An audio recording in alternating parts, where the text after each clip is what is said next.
So friends again welcome to my YouTube channel Brain Studies. और आज के इस वीडियो में हम करने वाले हैं द फ्रेंच रेवोल्यूशन का बाकी का बचा हुआ पूरा जितने भी टॉपिक्स है, reign of terror, rise of Napoleon, why did women's get revolution, all these topics we are going to clear only in this video. Okay, so let's get started. ये वीडियो लंबी होगी और इस वीडियो में मैं आपको पूरा फ्रेंच रेवोल्यूशन का बचा कुचा और जितना भी बचा हुआ है ना पूरा टॉपिक्स वो इस वीडियो में आज मैं क्लियर करने वाली हूँ। क्या है ना, बहुत सारे छोटे छोटे वीडियोस बन जाते हैं और आपको एक ही वीडियो में कोई एक कट मतलब कि क्या चाहती हूँ कि मैं एक ही वीडियो में पूरा चैप्टर अब बचा हुआ कंप्लीट कर दो, क्योंकि ज़्यादा लंबा खींचूंगी आपके सेमेस्टर्स एग्जाम्स भी आ रहे हैं तो हो सकता है आपको पढ़ने के लिए ज़रूरत हो और आपको नहीं मिल रही हो चीज़ें।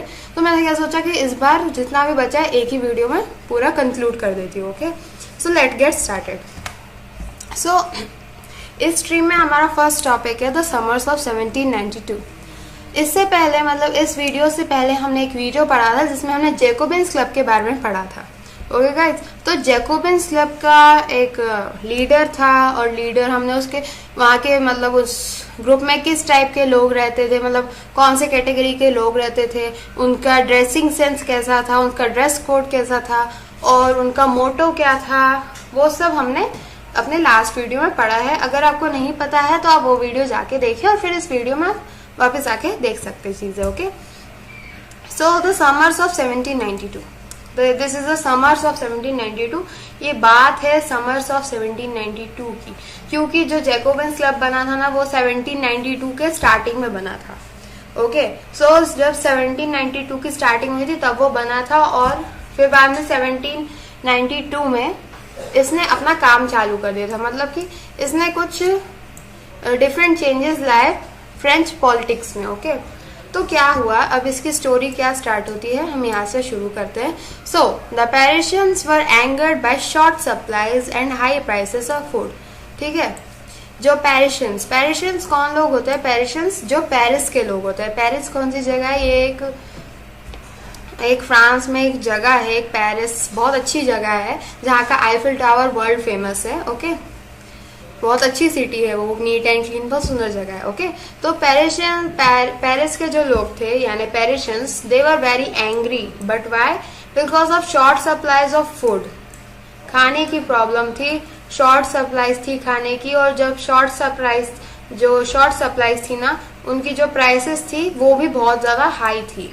Okay, so therefore the Jacobins club ने एक रिवॉल्ट निकाली, रिवॉल्ट। ओके, जैकोबिन्स क्लब ने एक रिवॉल्ट बनाया जिसमें उन्होंने इस चीज के अगेंस्ट खड़े हुए वो लोग।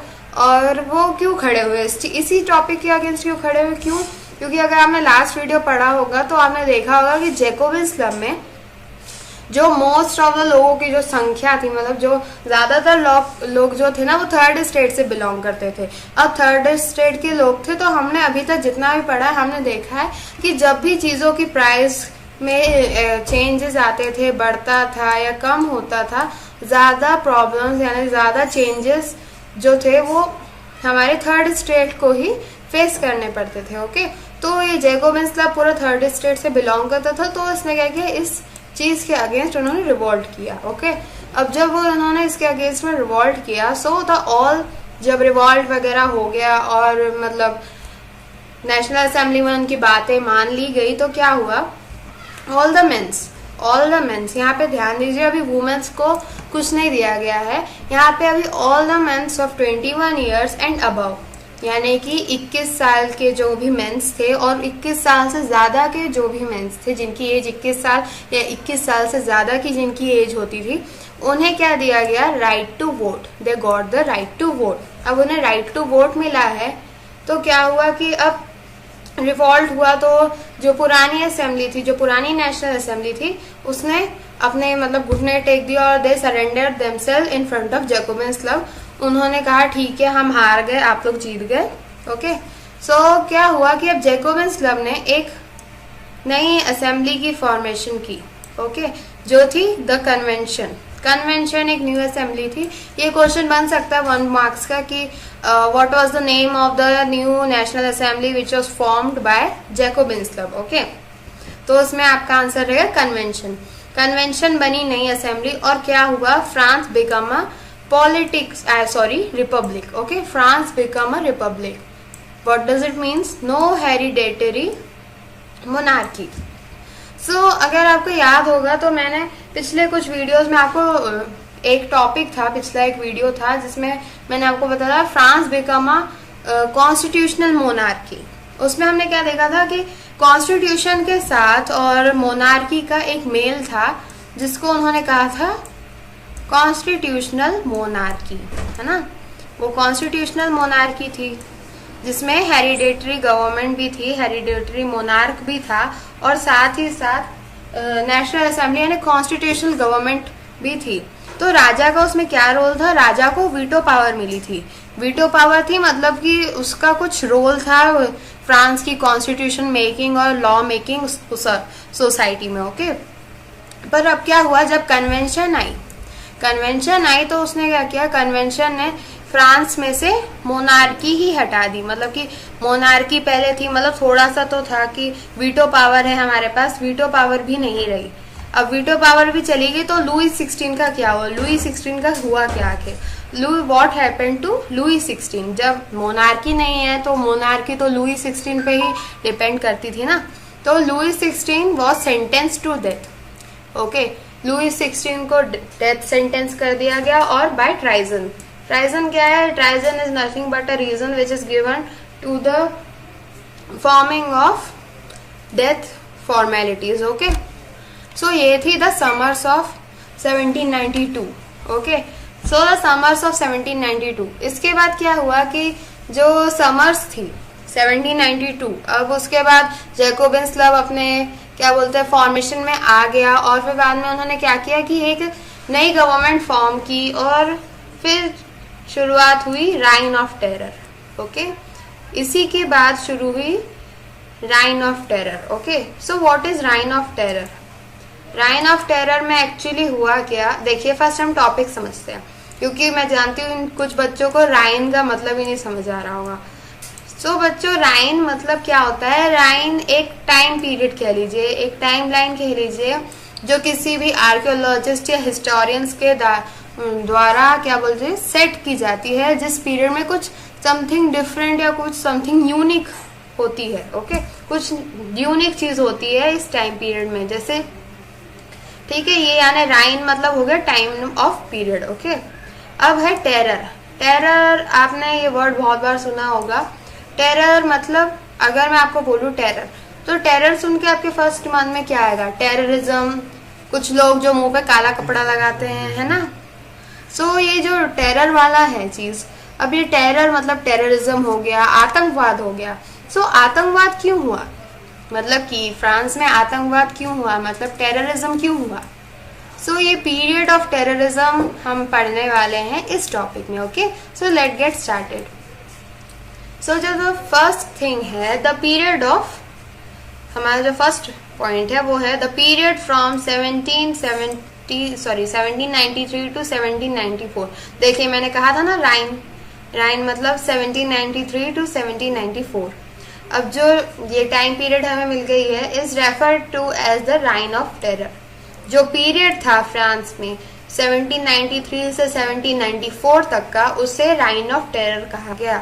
पर क्यों, as the Robespierre followed a policy of severe control and punishment. Okay, क्यों कहा गया, क्योंकि रॉबेस्पियर, मैक्सिमिलियन रॉबेस्पियर आपको नाम पता है, जैकोबिन्स क्लब के वो लीडर थे। ओके, मैक्सिमिलियन रॉबेस्पियर ने क्या किया, उन्होंने एक पॉलिसी चलाई जिसमें सेवियर कंट्रोल या and punishment. Severe control and punishment मतलब कुछ गिने चुने गुनाहों पर कुछ लोगों को, क्रिमिनल्स को पनिशमेंट दी जाती थी।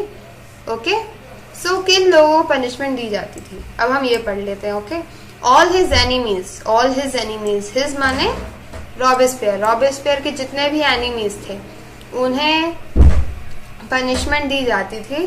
For example nobles, clergy, okay, clergy, members of other political parties, even the members of his own party, okay, who did not agree with his methods were being arrested, prisoned and guillotined. Okay, so Maximilian Robespierre के वो जो समझता था, मतलब कि उसे जो भी उसका एनिमी लगता था, जैसे नॉबल्स हो गए, नॉबल्स कौन सी स्टेट थी, सेकंड स्टेट थी फ्रांस सोसाइटी में, क्लर्गी फर्स्ट स्टेट होती थी, और members of other political parties, जैसे जो भी पार्टीज जैकोबिन्स क्लब के अगेंस्ट में होती थी ना, उन पार्टीज के मेंबर्स, और even the members of his own party, उसकी खुद की पार्टी के भी जो भी मेंबर होते थे, यानी जैकोबिन्स क्लब के भी जो भी मेंबर्स होते थे, जो उसकी बातों और उसके कंट्रोल करने के मेथड से एग्री नहीं करते थे, they were being arrested, imprisoned and guillotined. Okay, so देखिए ये जो 3 शब्द है ना, arrested, imprisoned and guillotined, 2 starting में जानती हूँ, 2 तो समझ आ गए होंगे, तीसरा नहीं समझ आया होगा अगर आपने बुक रीडिंग नहीं की तो। अरेस्टेड मतलब गिरफ्तार कर लेना, ओके। इम्प्रिजन्ड यानी जेल में डाल देना। ग्लूटेंड मतलब क्या होता है, एक डायग्राम के साथ आपको समझाती हूँ। देखिए मैंने यहाँ पे नीचे आपके लिए डेफिनेशन लिखी है ग्लूटेन की। Okay, so the guillotine is a device consisting of 2 poles. अब पहले हम 2 पोल्स बना लेते हैं। ये मेरे 2 पोल्स हैं। Okay, these are my 2 poles, और and a blade. Okay, and a blade, a big huge blade. Okay, so ये मेरा ब्लेड हो गया, this is my blade. Okay, and which a person is beheaded, जिसके नीचे एक पटा रहता है, एक लकड़ी का बेस रहता है, जिसके ऊपर एक बंदे का सर रखा जाता है। Okay, it was named by after the doctor. Okay, अब ये पढ़ते हैं हम बाद में, पहले ये समझ लेते हैं इसका मैकेनिज्म कैसा होता था। हाँ, तो ये एक बंदा खड़ा है, मान लीजिए ये एक कोई खड़ा है, एक इंसान। ओके, अगर दोस्तों आपने pirates of the Caribbean English movie देखी है तो होप सो आपको ये सीन पता होगा। इस मूवी में क्या होता है, द रिवेंज ऑफ सालाजार है शायद, मेरे को याद नहीं आ रहा नाम। इस मूवी में क्या होता है कि जो जैक स्पैरो रहता है, जैक स्पैरो, उसको भी ग्लूटेन किया जाने की मतलब कोशिश की जाती है, बट ही वॉज एस्केप्ड, वो भाग गया था। क्या होता है कि जो लकड़ी का जो पटा रहता है, देखिए ये लकड़ी का पटा है, ये सामने एक बास्केट रहती है, बास्केट टाइप। ओके, और ये पूरा एक बंदा ब्लेड पकड़ा रहता है एक रस्सी से, जैसे ही वो छूटता है ब्लेड उसके गले पे गिरता है और कट जाता है, और उसका जो मुंह होता है वो नीचे गिर जाता है ना। सो ये तो अब आपको होप सो समझ आ गया होगा। अब मैं इसे इरेज कर देती हूँ। ओके, सो अभी आपको ग्लूटेन समझ आ गया। ग्लूटेन और ये जो डिवाइस था ना, ये किसके नाम पे रखा था, डॉक्टर ग्लूटेन के नाम पे, जिन्होंने इसे इन्वेंट किया था उसी के नाम पे इस डिवाइस का नाम पड़ेगा। अब देखिए रॉबेस्पियर ने यही एक चीज तो नहीं लाई होगी अपने कानून की डायरी में, है ना, उसने और कुछ भी किया होगा।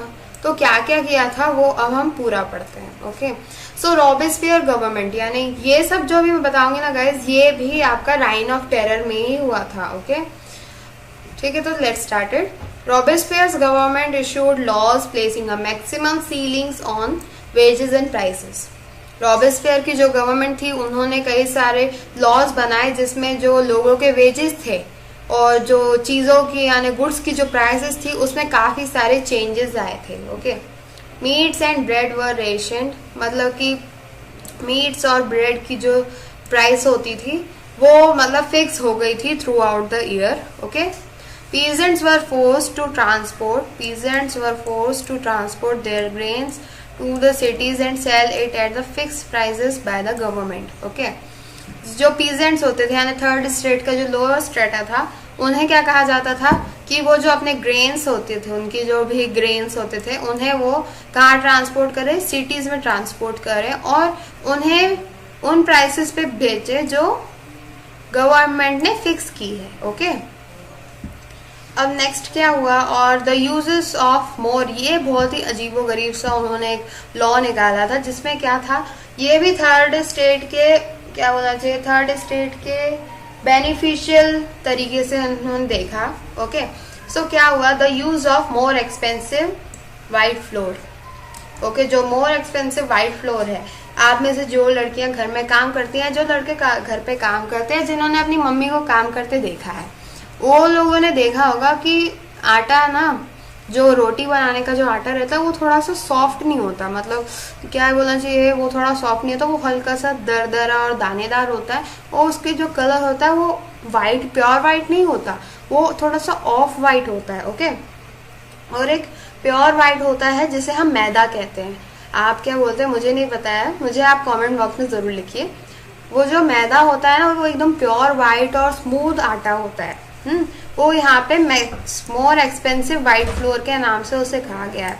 Okay, was forbidden and all citizens were required to eat the equality bread. अब क्या हुआ कि जब ये आटे को उन्होंने बंद करा दिया, यानी मैदे को उन्होंने बंद करा दिया, उन्होंने कहा कि सभी सिटीजन्स को, भले ही वो कोई भी स्टेट से बिलोंग करता हो, इट डजेंट मैटर, सभी लोगों को कौन सा आटा खाना है, इक्वालिटी ब्रेड वाला आटा खाना है। इक्वालिटी ब्रेड अब कौन सी ब्रेड होती है? इक्वालिटी ब्रेड वो वाली ब्रेड होती है जो होल व्हीट, अभी मैंने बताया ना आपको, होल व्हीट जो ऑफ वाइट कलर का जो आटा होता है ना, जो आपके घर में होता है, उस आटे की ब्रेड्स को इक्वालिटी ब्रेड यहाँ पे कहा गया है। उस आटे की ब्रेड ही सब खाएंगे, उन्होंने कहा। ओके, इंस्टेड ऑफ ट्रेडिशनल मोन्सर्स, ये देखिए ये है ना एक फ्रेंच वर्ड्स है, ये फ्रेंच वर्ड है। Okay, monsieurs and madam. Okay, instead of traditional monsieurs and madam, all French men and women were addressed as citoyen and citizen, means citizen. Okay, अब क्या हुआ कि जो instead of, रॉबेस्पियर ने क्या कहा, instead of traditional monsieurs and madam, उन्होंने कहा कि जो भी मेंस और वुमेन्स है फ्रांस में, उन सभी को मॉन्सर्स और मैडम्स नहीं कहा जाएगा। मॉन्सर मतलब सर और मैडम नहीं कहा जाएगा। उन्होंने कहा कि उन सभी को एड्रेस किया जाएगा एज अ सिटोयन एंड सिटियन। सिटोयन और सिटियन मतलब citizens, citoyen for man, citoyen for womens. Okay, churches were shut down. Okay, churches were shut down and their buildings were converted into barracks or offices. Robespierre के time period में यानी राइन of terror में क्या हुआ कि जो भी churches थे उन्हें बंद करा दिया गया। उन चर्चेस को क्या बना दिया गया, they were being converted into barracks और ऑफिसेस। ओके, उन्हें ऑफिसेस में कन्वर्ट करवा दिया जाता था। ओके, और Robespierre pursued his policies so harshly that even his supporters began to demand for moderation. उसकी इतनी हार्श पॉलिसीज उसने निकाली रॉबेस्पियर ने कि जो उसके सपोर्टर्स थे ना, जैकोबिन क्लब के जो अदर्स मेंबर थे ना, उन्होंने भी उसके अगेंस्ट में चले गए और उन्होंने डिमांड की मॉडरेशन की। Okay, finally he was convicted by the court in July 1794। At last in 1794, यानी राइन ऑफ टेरर के एंड पे हम आ गए अब। ओके, जुलाई 1794 में उसके ऊपर मुकदमा चलाया गया, उस पर ट्रायल चलाया गया।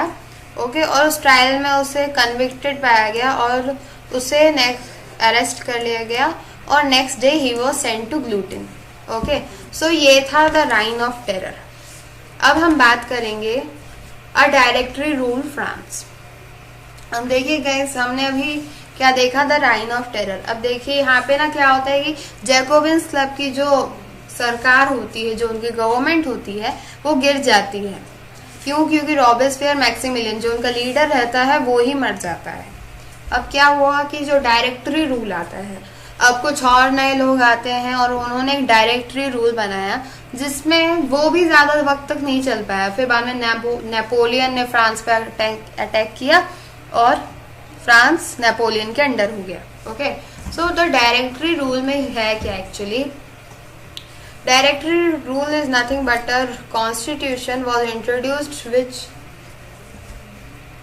which being denied, a new constitution was introduced which denied the vote to the non-propertied sections of society. अब एक नया कॉन्स्टिट्यूशन फिर से बना फ्रांस में, जिसमें उन्होंने एक नया लॉ निकाला। उन्होंने कहा जो लोगों के पास प्रॉपर्टी नहीं होगी, यानी कि जो लोग नॉन प्रॉपर्टीड सेक्शन होगा सोसाइटी का, उसे हम वोट नहीं देंगे, मतलब राइट टू वोट नहीं देंगे। Okay, it provided for 2 elected legislative council which then appointed a directory and executive made up of 5 members. Okay ये लोग वोट, अब जिनके पास प्रॉपर्टी थी वो किन्हें वोट देते थे? वो वोट देते थे इन लोगों को, किन्हें? लेजिस्लेटिव्स और एग्जीक्यूटिव्स को। लेजिस्लेटिव एक काउंसिल होती थी जो जिसको एज अ डायरेक्टरी लिया जाता था। ओके एंड एग्जीक्यूटिव कौन सी होती थी? एग्जीक्यूटिव एक 5 मेंबर्स का ग्रुप होता था।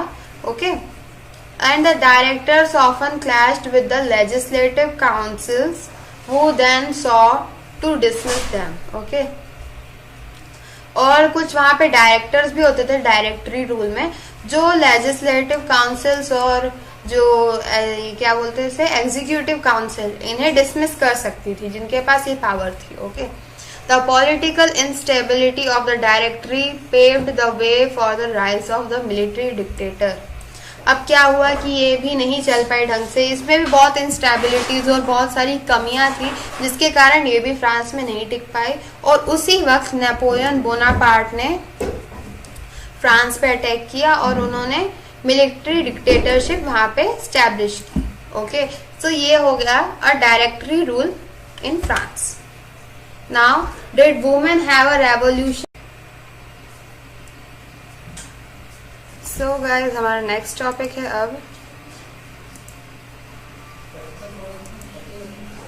ओके ये हमारा एक नेक्स्ट टॉपिक है, did women gets any have any revolution, यानी कि वुमेन्स ने भी क्या रेवोल्यूशन में कुछ पार्टिसिपेट किया। यानी कि अभी तक हमने इतनी कहानी पढ़ ली, हमने बेस्टाइल फोर्ट पढ़ा इंसिडेंट, और फिर बाद में जैकोबिन्स क्लब पढ़ा, मोनार्की, कॉन्स्टिट्यूशनल मोनार्की पढ़ी हमने। अब क्या इतने सब कुछ चीजें हुई हैं, तो क्या इसमें वुमेन्स थी? So the answer is yes. So कैसे थी, किस तरीके से इन्वॉल्व थी, इन्हें इन्वॉल्व क्यों होना पड़ा, और इनमें जो प्रोमिनेंट लीडर्स थे वो अब हम इस टॉपिक में पढ़ेंगे। Okay so our first point, from the very beginning. Okay so from the very beginning women were active participants in the events, okay, which brought about so many important changes in French society. So हमारे first sentence से ही हमें पता चल जाता है कि women's थी, यानी वुमेन्स एक activist participants as a revolution में उन्होंने पार्ट लिया था।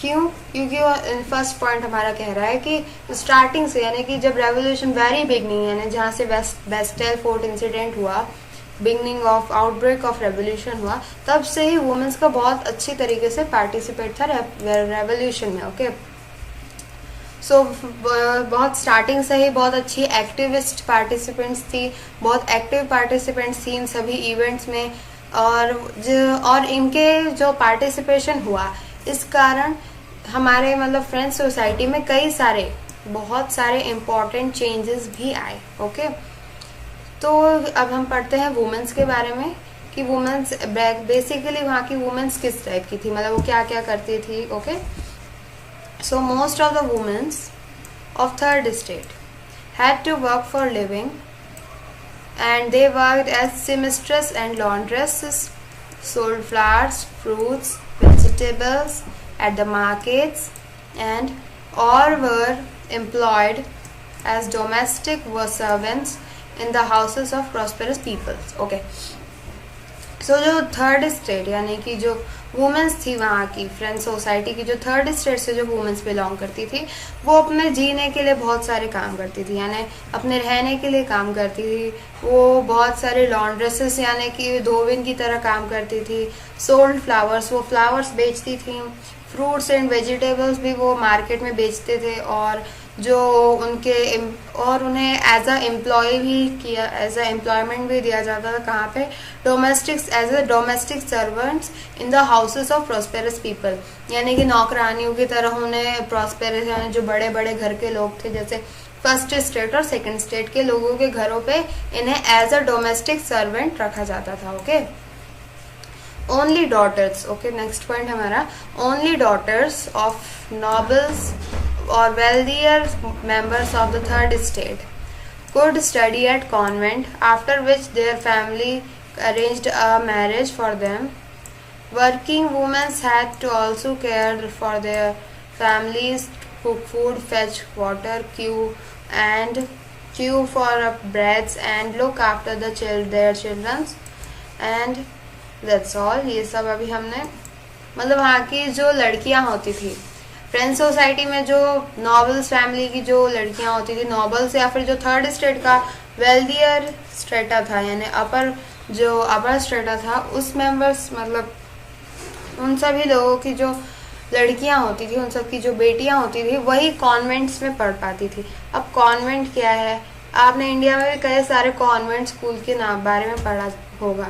सो कॉन्वेंट स्कूल वो स्कूल्स होते हैं जो चर्च के द्वारा बाय चर्च मतलब चर्च के कंट्रीब्यूशन से वहाँ पे मतलब पढ़ाई की जाती है। वहाँ पे मतलब वो गवर्नमेंट स्कूल नहीं होते, वो पब्लिक स्कूल ही होते हैं basically. Okay, after which their families, जब इनकी पढ़ाई वढ़ाई हो जाती थी कॉन्वेंट्स में, इनके बाद इनकी जो फैमिलीज होती थी, their family arranged a marriage for them, इनकी शादी करा देते थे।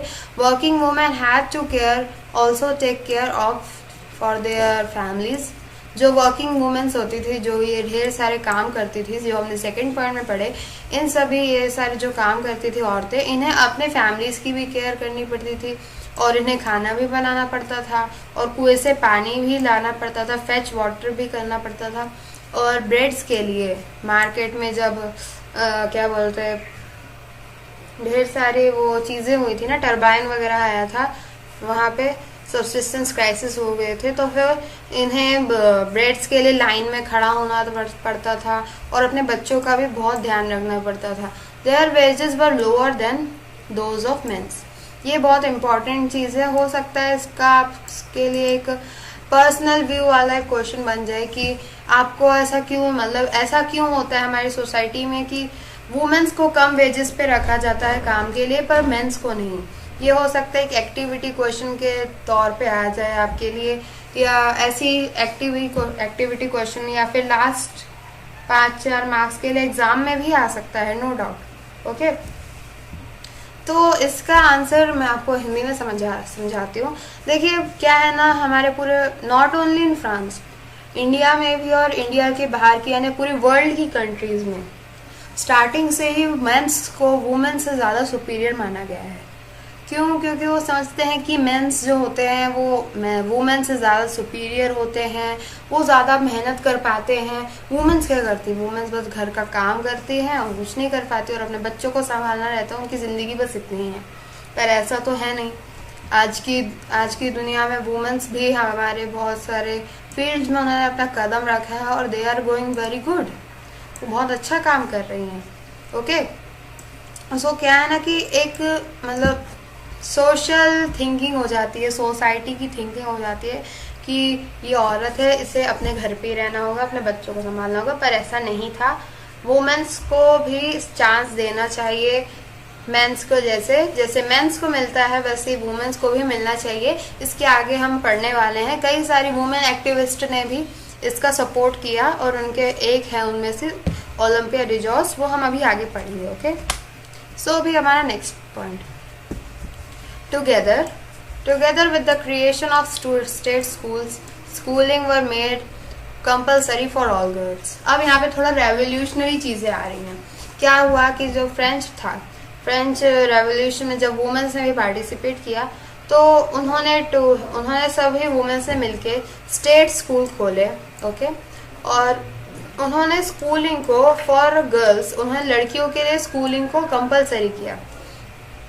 अब जब रेवोल्यूशन हुआ तो ढेर सारी चीज़ें और भी हुई, जिसमें था कि देयर फादर यानी जो भी लड़कियां थी उनके पिता जो थे, their father could no longer force them to into marriage against their will. अब क्या हो गया था, उन्होंने ये भी कंसिडर करवा दिया था कि जो लड़कियों के पिता या कोई भी मेंबर, यहाँ पे पिता को ज़्यादा हाईलाइट किया है। ओके, उनके जो फादर्स होते थे वो अब they no longer can force their daughters to get marriage against their will, यानी कि जब तक वो लड़की नहीं चाहेगी तब तक उसके पेरेंट्स उसे फोर्स अप नहीं कर सकते शादी के लिए। Okay, marriage was made up into a contract, okay, entered into freely and registered civil law. अब मैरिज को एक सिविल लॉ बना दिया गया था जिसमें कॉन्ट्रैक्ट साइन किया जाता था एक मैन मैन भी अपना साइन करता था और जो वुमेन थी वो भी अपना साइन करती थी कि वो दोनों एक दूसरे के साथ रहने के लिए रेडी हैं। इससे एक सिविल लॉ बना दिया गया और divorce was made legal, divorce को लीगल कर दिया गया and could be applied for by both women's and mains.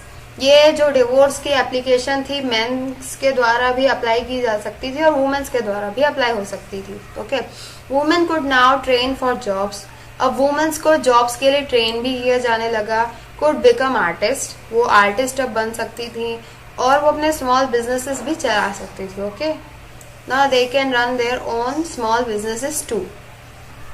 Women struggle for equal political rights, women's का जो स्ट्रगल था ये इंटरनेशनल लेवल पे लड़ा वुमेन्स ने अपने राइट्स के लिए। अभी मैंने आपको बताया ना कि वर्ल्ड वाइड वुमेन्स को इतना इम्पोर्टेंस नहीं दिया गया था स्टार्टिंग में। अब बहुत ज़्यादा चेंजेस हो गए हैं, अब हम 21वीं सेंचुरी में रह रहे हैं और आज के ज़माने में बहुत सारे हमारी सोसाइटी में चेंजेस हुए हैं जो एक बहुत अच्छी बात है। ओके, सो अभी जो वुमेन्स थी, ये जो वुमेन्स थी इनका बहुत पहले से इनका 200 सालों तक का इनका स्ट्रगल चला, वो अभी हम आगे पढ़ेंगे। Okay, so women's were struggle for equal political rights, women's को स्ट्रगल करना पड़ा अपने इक्वल पॉलिटिकल राइट्स के लिए। क्या हुआ कि अभी अगर आपने मेरा पिछला वीडियो देखा होगा कि declaration of right of men's and citizen, इस राइट में भी मतलब इस डिक्लेरेशन में भी वुमेन्स पे फोकस नहीं किया गया, इसमें बस फोकस था तो किस पे, मेंस पे। ज्यादा सारे के सारे राइट्स जो थे वो मेंस के लिए ही अप्लाई हुए थे, नॉट फॉर वुमेन। ओके, तो अपने उन्होंने वुमेन्स को अपने इक्वल पॉलिटिकल राइट्स जो डिक्लेरेशन में दिए गए थे, सिमिलरली वुमेन्स को भी वो राइट्स चाहिए थे, तो उन्होंने इसके लिए स्ट्रगल किया एंड हाउ एवर कंटिन्यूड, ये स्ट्रगल बहुत लंबा चला during the reign of terror. अभी हमने राइन ऑफ टेरर भी पढ़ा है। ओके, राइन ऑफ टेरर के दौरान, राइन ऑफ टेरर के वक्त में क्या हुआ, द न्यू गवर्नमेंट, जो नई गवर्नमेंट थी, the new government issued laws ordering closure of women's club and banning their political activities. Okay, अब क्या हुआ कि जब ये बहुत पहले से ही रिवॉर्ड चल रहा था वुमेन्स के लिए इक्वल पॉलिटिकल राइट्स का, तो जब राइन ऑफ टेरर चल रहा था तो जो नई गवर्नमेंट आई थी, जैकोबिन्स क्लब की जो नई गवर्नमेंट थी, उन्होंने एक लॉ बनाया जिसमें उन्होंने कहा कि जो भी वुमेन्स के जो भी पॉलिटिकल क्लब्स थे और जो भी वो पॉलिटिकल एक्टिविटीज करती थी ना, वो सब अब बैन कराई जाए।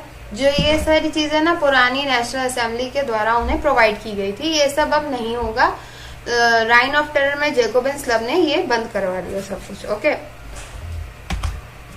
अब क्या हुआ, in order to discuss and voice their interest women started their own political clubs and newspaper.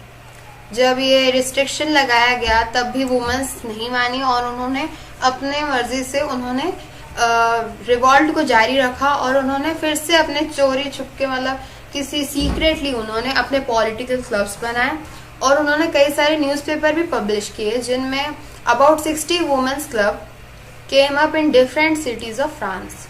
लगभग 50 वुमेन क्लब्स जो थे वो अराइज हुए फ्रेंच सिटीज में after this restriction also. Okay, so the society of revolutionary and republican women's was the most famous of them.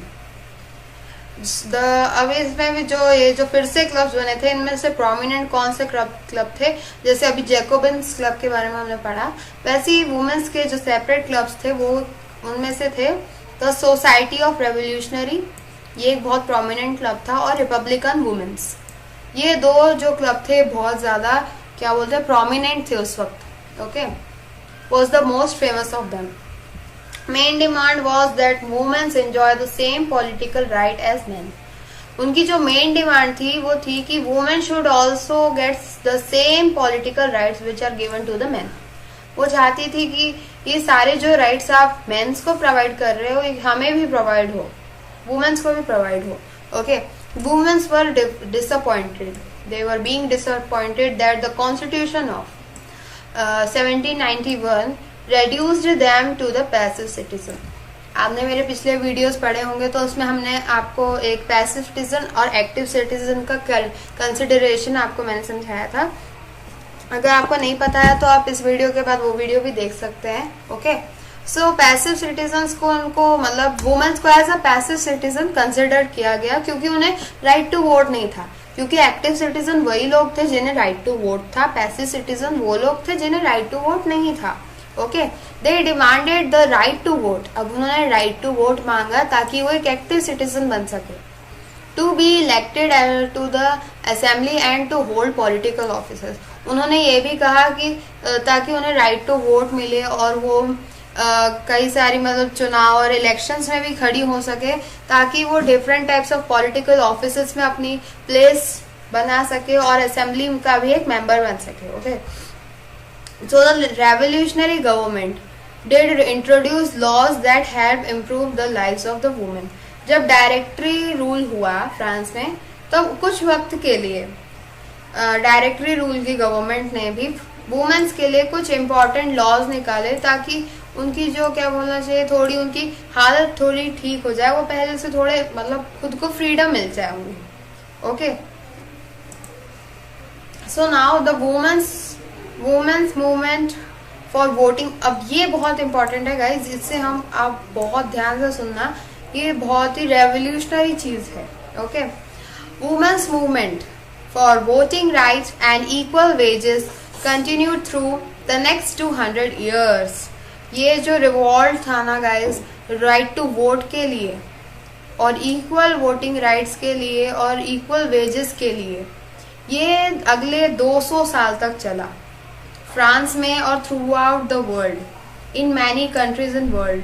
कई सारी countries में ये रिवॉल्ट चला। Okay, the fight for the vote was carried out through an international suffragette movement। ये है बहुत prominent चीज, ये आपको बहुत काम आएगा इन फ्यूचर भी और हो सकता है एग्जाम में क्वेश्चन भी बन जाए। इंटरनेशनल सफ्रेगेट मूवमेंट 200 साल तक चला, जो वुमेन्स के द्वारा उसे सपोर्ट मिला। वुमेन्स ने ये बनाया, क्यों? ताकि उन्हें वोटिंग राइट मिल सके और इक्वल वेजेस भी मिल सके as compared to mens. Okay, और during the late 19th and the early 20th century. Okay, ये इसका टाइमलाइन दी है हमने, लेट 19th और अर्ली 20s तक ये बहुत लंबा ये पूरा रिवॉल्ट चला। और इन 1946, ये फ्रांस की बात कर रहे हैं हम, in 1946 that the women in France won the right to vote. जो फ्रांस की वुमेन्स थी उन्हें 1946 यानी जब हमारा देश आजाद होने वाला था तब इन्हें मिली कब राइट टू वोट, तब जाके इन्हें राइट टू वोट मिला, जबकि इनका रिवॉल्ट 200 सालों से चल रहा था। ओके, ये फ्रांस में है, ये फ्रांस की वुमेन्स को 1946 में मिला और अफ्रीका इन सब की मतलब डिफरेंट कंट्रीज, यूएसए, रशिया, इन सबको थोड़ा बाद में मिला है। इनके अलग अलग डेट्स हैं, पर अभी हम फ्रांस की बात कर रहे हैं तो फ्रांस ही पे फोकस करते हैं। ओके,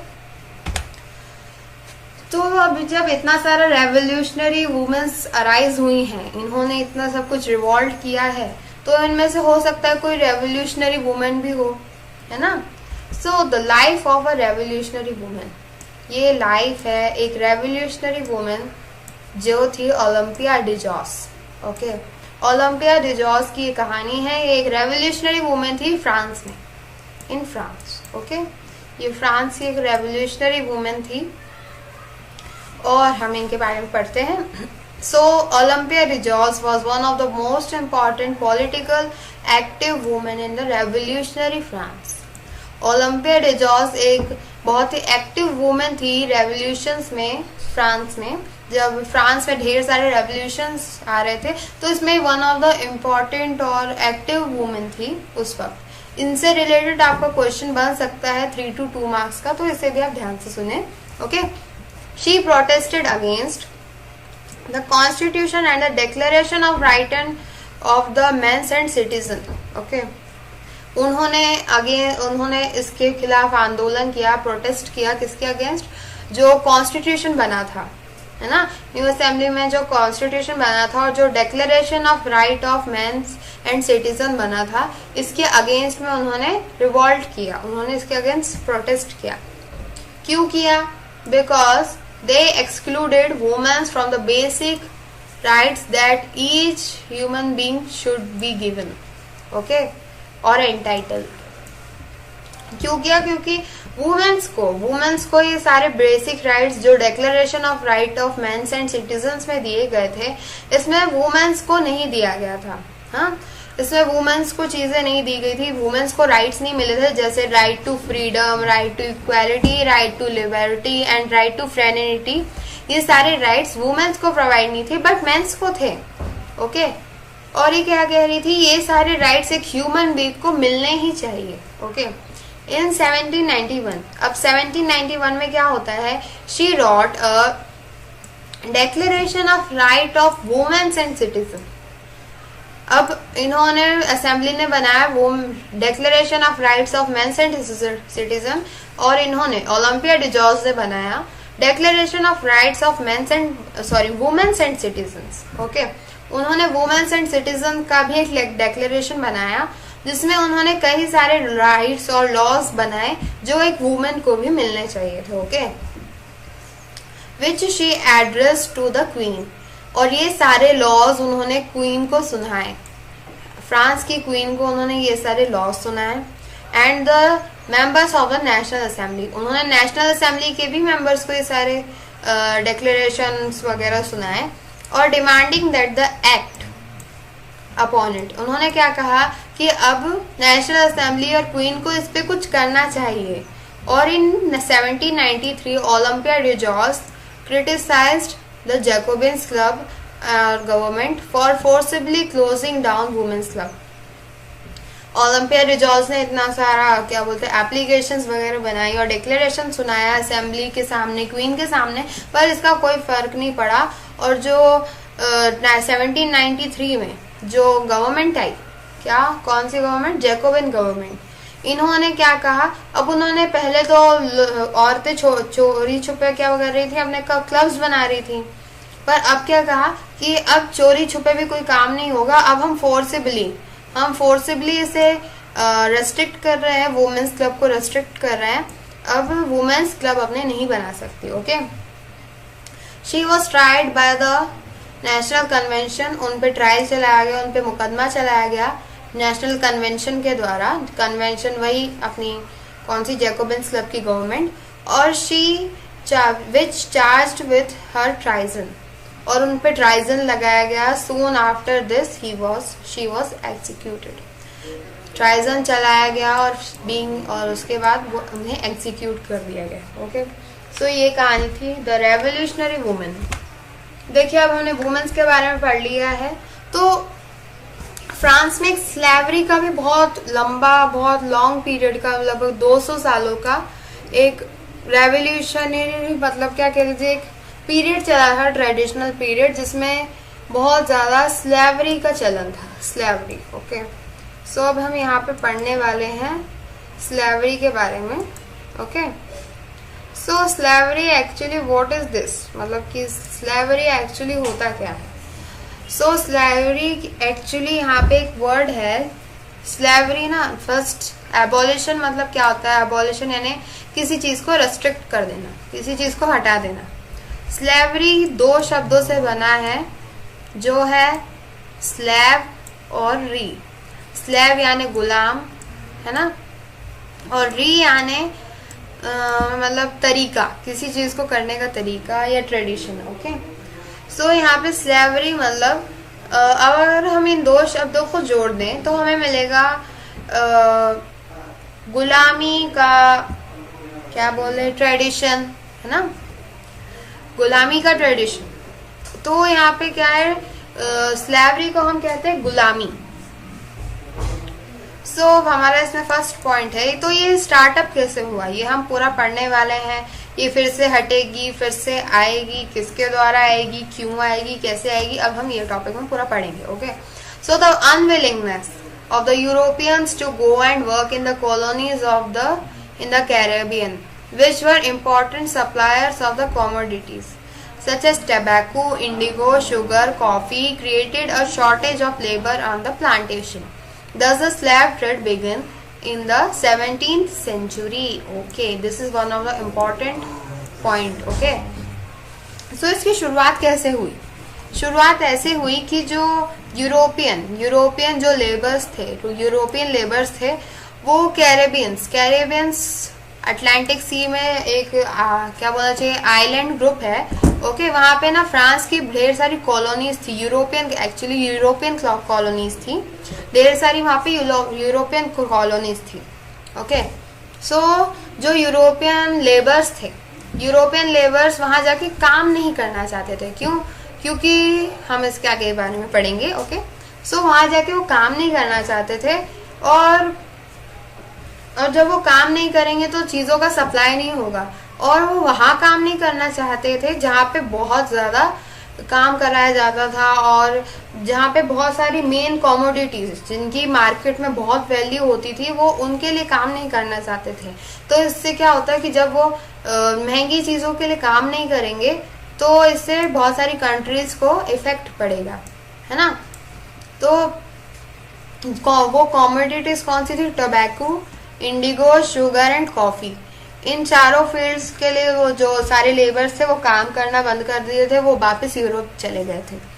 तो इसके कारण क्या हुआ, जब लेबर काम नहीं करेगा तो चीजों का शॉर्टेज होगा, चीजें ग्रो नहीं करेगी टाइमली, और ये मार्केट में अच्छे से सप्लाई भी नहीं हो पाएगी, है ना.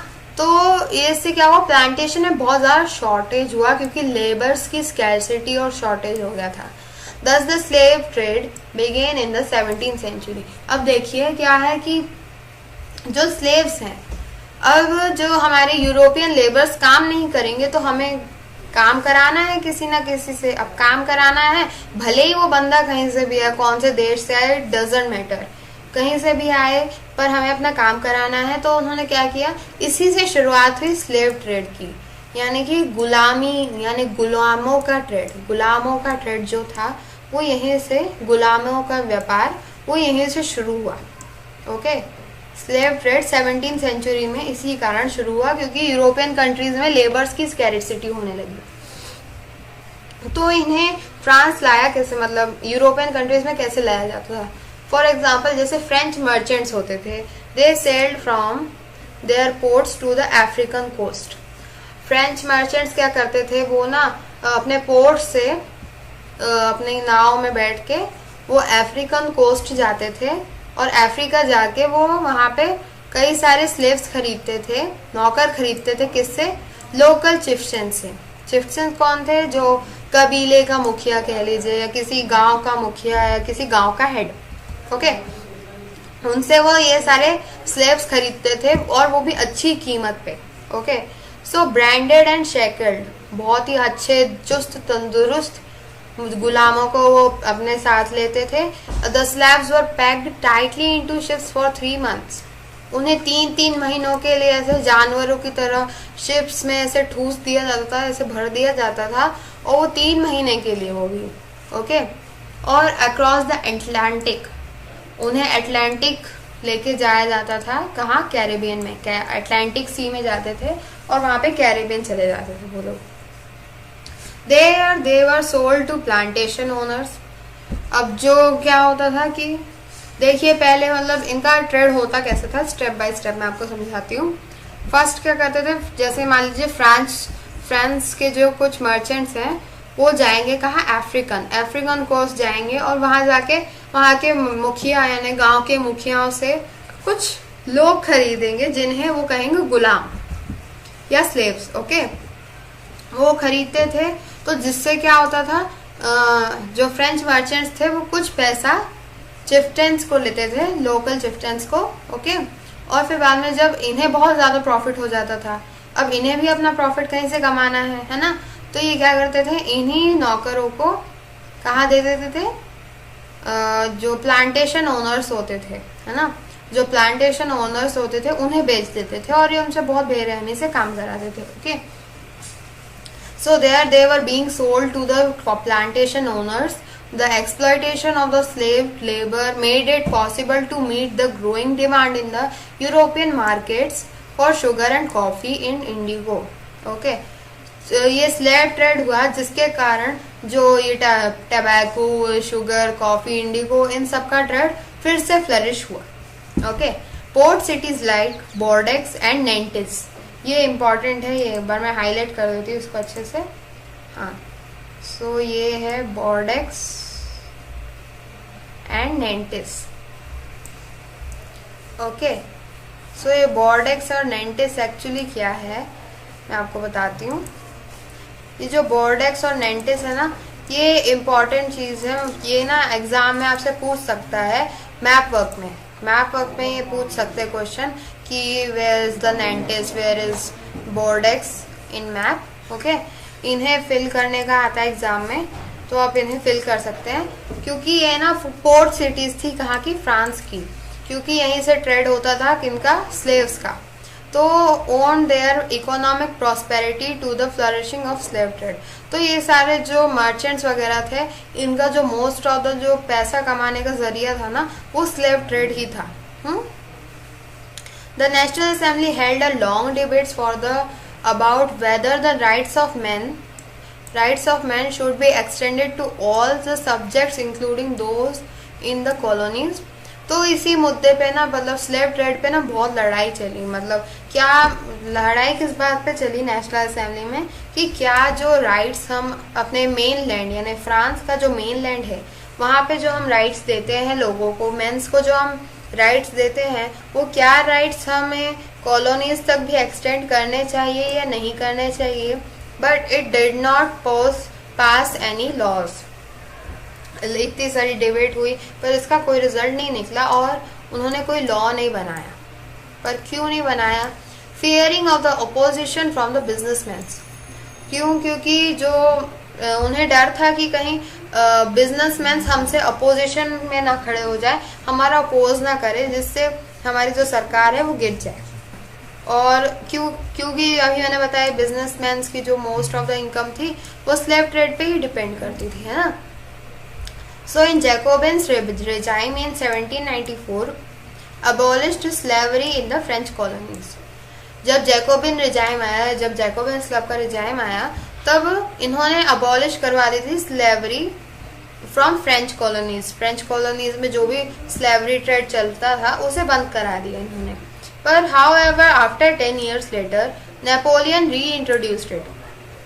फिर बाद में उन्होंने, जब नेपोलियन आए तो उन्होंने उसे फिर से री इंट्रोड्यूस किया फ्रांस में, और स्लेवरी वॉज फाइनली अबॉलिश्ड। इनके बाद भी, यानी नेपोलियन ने जब री इंट्रोड्यूस किया तो इसके बाद फिर कब अबॉलिश्ड हुई? फ्रेंच कॉलोनी से 1848 में इसे एट लास्ट इसे अबॉलिश करवा दिया गया। ओके, अब ये तो हो गया हमारा अबॉलिशन ऑफ स्लेवरी। अब इतना सारा रेवोल्यूशन हुआ है, इतनी सारी चेंजेस आई, इतनी सारी गवर्नमेंट्स हमने चेंज होते देखी हैं, तो क्या लोगों की डेली लाइफ में भी कुछ रेवोल्यूशन आया, मतलब डेली लाइफ में भी कुछ चेंज आया क्या? इसमें हम पढ़ते हैं, after the storming of Bastille in the summers of 1789। जब 1789 का द आउटब्रेक ऑफ रेवोल्यूशन वाला इंसिडेंट हुआ, बेस्टाइल फोर्ट इंसिडेंट, तो इससे क्या हुआ, सेंसरशिप को अबॉलिशन हो गया था। मतलब सेंसरशिप अबॉलिशन यानी जो आपको भी पता होगा हमारे इंडिया में भी एक सेंसरशिप बोर्ड है, जो बहुत सारे टीवी सीरियल्स में दिया जाता है कि कोई ऐसी चीज जो लोगों को नहीं दिखानी है उसे हटा दिया जाए, मूवी या किसी भी टीवी चैनल, किसी भी शो से, है ना। उसे हटाने के लिए सेंसरशिप बोर्ड होता है। तो ये सेंसरशिप वहां से हटा दी गई after the Bastille fort incident. Okay, The Declaration of Rights of Men and Citizens was proclaimed freedom of speech and expression to be natural right. अब क्या हुआ कि ये देखिए, मतलब जो Declaration of Rights of Men and Women जो है ना, ये Declaration में खाली मेंस को कुछ राइट्स नहीं दिए गए, क्योंकि कुछ सिटीजन्स को भी दिए गए। सिटीजन कौन था? सिटीजन थी वुमेन, हमारी वुमेन्स थी सिटीजन, और चिल्ड्रंस, इन्हें भी कुछ राइट्स दिए गए थे। कौन से राइट्स थे वो जैसे फ्रीडम टू स्पीच। तभी तो सारी वुमेन्स ओलंपिया डिजॉस भी अपने व्यूज एक्सप्रेस कर पा रही थी क्योंकि उससे राइट टू स्पीच था। ओके, और उसके पास राइट टू एक्सप्रेशन भी था। ओके, ये नेचुरल राइट था, ये मेंस और सिटीजन सबको मिलना था। Okay, newspaper and pamphlets, books and printed pictures flooded the town of the France, from where they traveled rapidly into the countryside and described and discussed the events and the changes taking place in France. अब ढेर सारे newspapers छपने लगे, pamphlets छपने लगे, books छपने लगी, कई सारी पेंटिंग्स बनने लगी और वो सभी टाउन्स, फ्रांस के टाउन्स में बिकने लगी, जिससे दुनिया के सभी लोगों को, यानी फ्रांस के सभी लोगों को पता चलता रहे कि क्या क्या हो रहा है फ्रांस में, रेवोल्यूशन क्या कहाँ तक पहुंचा, वो सब। और plays, songs and festive processions attracted large number of people, which was one of way they could grasp and identify with the idea such as liberty or justice. इसके कारण फिर क्या हुआ, लोगों को ढेर सारे प्लेस चलाने लगे लोग, और कार्टून्स आने लगे, गाने बजने लगे, और फेस्टिवल में कई सारी इवेंट्स होने लगे, जिसके कारण क्या हुआ कि जिसने कई सारे लोगों को अट्रैक्ट किया और उन्हें लिबर्टी और जस्टिस के बारे में बताया। ओके, सो ये हो गया the revolution and everyday life. Next topic, the rise of Napoleon Bonaparte. अब देखिए, मैं इतनी देर से आपको बता रही हूँ नेपोलियन बोनापार्ट, अब ये कहाँ से आया, ये कौन था ये नेपोलियन बोनापार्ट, अब हम इसके बारे में पढ़ेंगे। Okay, so after the end of Ryan of terror जब खत्म हुआ फ्रांस में, and directly created a political instability, फिर बाद में जब डायरेक्टरी रूल आया तो उसके बाद पॉलिटिकल इंस्टेबल हो गया था, पॉलिटिक्स में बहुत सारी इंस्टेबिलिटी हो गई थी। तो क्या हुआ, in 1804 Napoleon Bonaparte crowned himself on as the emperor of France. फिर बाद में 1804 में नेपोलियन बोनापार्ट ने एंटर किया फ्रांस में, और उन्होंने खुद को क्राउन करवाया, कहाँ के, वहां के एम्परर बन गए, कहाँ के, फ्रांस के। Okay, he conquered many neighbouring countries and placed members of his family on the crown. उन्होंने कई सारी जगहों को अपने कॉन्क्योर किया, अपने अंदर डाला, और फिर बाद में उन्होंने अपने फैमिली के मेंबर्स को फिर बाद में उन्हें क्राउन करा लिया, दूसरे शहरों पे भी, दूसरे कंट्रीज पे भी। Okay, Napoleon saw his rule as the moderniser of the Europe. Napoleon ने खुद के रोल को ऐसा देखा कि वो एक मॉडर्नाइजर है, मतलब कि कुछ चेंजेस ला रहा है वो यूरोपियन रूल में। Okay, and he introduced many laws such as the protection of the private property. उन्होंने यूरोप में कई सारे लॉज लाए, जैसे प्रोटेक्शन ऑफ प्राइवेट प्रॉपर्टी, यानी कि जो प्राइवेट प्रॉपर्टी को लीगल कर दिया था उन्होंने, and a uniform system of weight and measures. इसका एक फनी सा कार्टून है आपकी बुक में, उसको आपने देखा होगा तो आपको बहुत हंसी आई होगी, क्योंकि उसमें एक बड़े से मोटे से आदमी को एक प्रेस में दबाया जाता है, और लोगों को, दो लोग उस लीवर को टाइट करते हैं, और उससे ऐसे दो प्लेट्स उसे बीच में स्क्वीज कर देती है, और वो साइड से उल्टियां करता है ना। तो ये उसी चीज को दर्शाता था। उन्होंने क्या कहा, एक यूनिफॉर्म सिस्टम होना चाहिए किसका, वेट एंड मेजर्स का, मतलब कि लोगों का वेट, मतलब लोग हेल्दी होना चाहिए, फिट एंड फाइन होना चाहिए, कोई मोटा नहीं होना चाहिए, कोई एकदम सूखा भी नहीं होना चाहिए, एक परफेक्ट डेसिमल होना चाहिए। ओके, विच प्रोवाइडर डेसिमल सिस्टम। उन्होंने कहा कि लोगों का एक थ्रू आउट एक सिमिलर एक सिस्टम होना चाहिए, जिसमें सब लोग इक्वल हो, जिनका वेट किसी का ज्यादा ना हो, कोई अनहेल्दी ना हो, सब सेम हो। Okay, initially many welcomed the Napoleon as the liberator who would bring freedom for the people. Starting में तो नेपोलियन को बहुत सपोर्ट मिला फ्रांस में, बहुत सारे लोगों ने उसका स्वागत किया, but soon the Napoleonic armies came to be viewed as everywhere as a invading forces। पर बहुत सारी जगहों पे नेपोलियनिक आर्मीज, जो नेपोलियन की जो आर्मीज थी, उन्हें एक ऐसा एक बुरी आर्मी की तरह देखा जाने लगा, उन्हें एज अ क्या बोलना चाहिए, एक दानव की तरह, एक राक्षस की तरह देखा जा रहा था, बहुत बेरहम थी वो।